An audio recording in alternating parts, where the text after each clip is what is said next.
Are my glutes looking big enough? Is my stomach flat enough? If I don't go on this run today, am I going to put the weight back on that I've lost? It's really sad that that is the focus, when I think for a lot of us that have been locked in on the gym, we all know it started as a mental thing.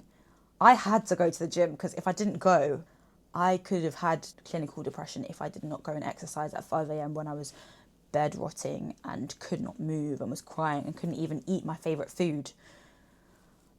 I went to the gym because it healed my mind. It helped me to be able to deal with difficult circumstances, and it wasn't because I wanted a flat stomach. I had a guy ask me, what do you want to change about your body? I mean, I could have less belly fat. Actually, I need to work on my mental health. And when I was thinking about my body, that did not get me to go to the gym consistently. That is not enough of a reason to go through all that stress that you go through the gym lifting heavy every single week just because I want to look a bit better. That's just my opinion, that's just how I see it.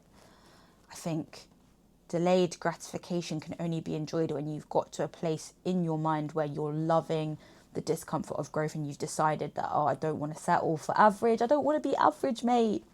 Do you think I want to stand on these treadmills, running, sweating? It's about so much more than that.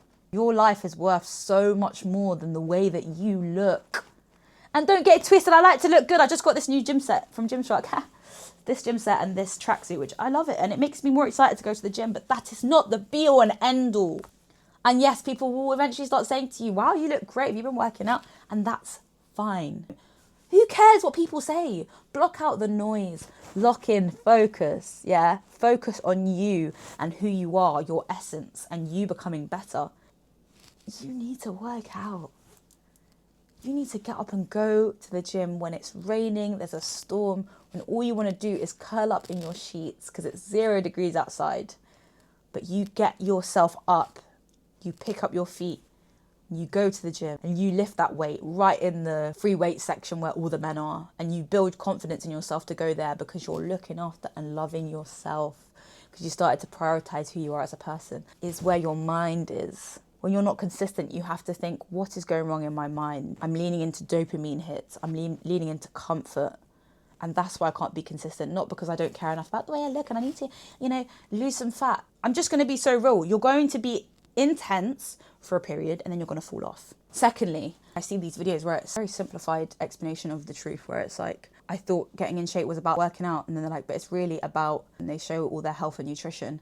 Well, really, it's about both. And the reality is, if you speak to a lot of runners, they will tell you, I ate 3 burgers after that run.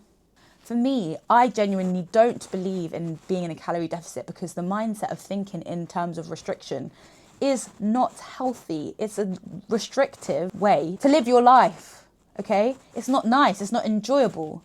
Do you know what is enjoyable? A juicy, ripe mango, a seasoned omelette, seasoned chicken legs, a big, fat, juicy steak. Guys, it's a beautiful thing and it tastes much nicer than Popeyes, which I did have yesterday. If you really think about it, if that was the be all and end all, I could eat 1 McDonald's meal a day and I would have a great physique. There are people eating 1 takeaway a day and their physique is not where they want it to be. Is that because they're eating too many calories? I think not. There are also people who are not eating enough. So telling them to move more and eat less is not the answer. Finding healthy food and reprogramming your mind to realize, okay, let's say you hate Brussels sprouts. Don't think to yourself, I'm going to go and eat some Brussels sprouts. Get an Attis salad, which is seasoned with nice sauce and fresh meat, goat's cheese or whatever. Get what you like. Eat an abundance of food that you like. And I promise you, you'll have more energy. You'll feel more motivated to stay consistent. You'll have longevity in terms of the future. Oh, this is something I can maintain because I can eat a burger every now and again because I'm working out. And I'm not going to be like, oh, I've eaten a burger today, so I'm not going to eat for the rest of the day. The third thing I want to say is don't be worried about being imperfect. You're not going to show up to the gym and do a perfect workout every single time. You might have a period of being super on it. But I've seen people doing 6, 7 exercises in the gym, going all in, 60-minute Stairmaster, and then they fall off for months because their body is exhausted. They're pushing through, but they're overexerting themselves because they're so worried about not looking the way they want to look. they're overdoing it, but they're not enjoying the moment. I go to the gym often and just do 4 exercises. There's been days where I've done 3, which is probably not enough. But I'm proud of myself because I still showed up, because I could have stayed in bed. That was the easy route. Could have stayed in bed, been comfortable, but I went. And so that's the point for me. It's not about always constantly going above and beyond. If I'm working really hard and there are other areas of my life which I'm trying to work on, I won't always be 100% in every area. But even just if you're starting from scratch, just 10%. Just go on a walk to start. Walk to the gym, do 1 exercise.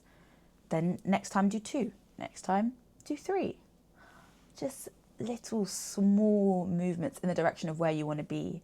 That is how you build consistency. And before you know it, you will be doing long workouts every now and again. That's how people run a marathon. Do you think they woke up one day and went, oh, I'm going to run a marathon today? No, they started with 3K. Then they went to 5K. Do you know what I mean? 20-minute run first, half an hour run, an hour-long run. I've never got past the hour mark, just saying. I'm not a runner. It's not for me. I'm going to try, but yeah, I find that tough.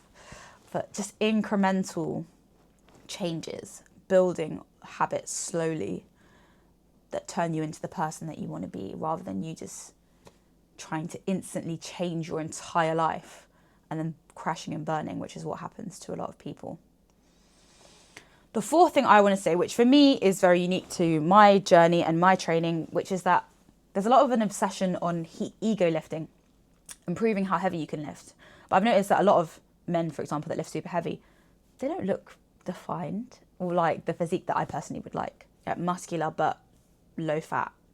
And people focus on hypertrophy, which is lifting heavy, doing less reps, when all strength training, some people they want to lift their max for like 1 or 2 reps. Actually, there's another style of training called endurance training, which is about exhausting your muscle in a different way, which helps you to actually lose fat as well. So you can actually do more reps with a lighter weight. And yes, people will look at you like, really, is that it? Is that all you're lifting? Don't worry about them, block them out. It's not about them, it's about you. Okay. And when I've done endurance training, even on my glutes, I switched up my training after, let's say I did a month of hypertrophy and heavy lifting, I did a month of endurance training. I saw so much growth because my muscles were shocked by the new style of training that I was doing that I didn't think I would see. And my body became way more defined. You could see my gains way more. And that's why I say with abs, if you're trying to get defined abs, lift light with more reps. I swear down. It's called periodization. Research it, look into it if you want to know more. But a lot of people are not talking about this because they're obsessed with trying to show everyone how heavy they can lift. Challenge yourself in a new way. Try something different. Do something different. Do something different. So I'm going to go to the gym now. Great having a little yap with you, but I hope this helps you to change the way you think about getting in shape, focus on your mind, try different styles of training. And also, lastly, go to the gym with someone who's better than you. Get a coach or find a friend who's obsessed with the gym and lap up and learn everything that they show you. Humble yourself, learn from others. That is how I got a lot of the exercises and knowledge that I have. Was not from Instagram, it's from people that I know that were already killing it. Just the little things they were doing in their training that I tried and thought, actually, yes, this part doesn't resonate with me, but this part I can feel it working really well for me and I want to add it to my routine. And I'm learning things that are new and I'm asking people. I asked the PT the other day in the gym when I was doing pendulum squats. I was like, how do you do this? I don't know how to do it. It was kind of embarrassing and I interrupted his workout and I had to speak to someone that I don't know, which is socially uncomfortable, but it was really good because I learnt a new exercise and I made a little friend, that was nice, and I was able to do the pendulum squats because somebody better than me was able to teach me. And don't be afraid of asking people for help. It's going to help you with your confidence. You're going to be able to go to the gym more if you go with a friend. It's always, I think, a lot of things in life that we do that we're successful at, asking someone for help or getting support is a really good shortcut to just getting the results you are not doing better. I love you so much. I hope you enjoyed this video. I hope you enjoyed me yapping and I hope you have a lovely week.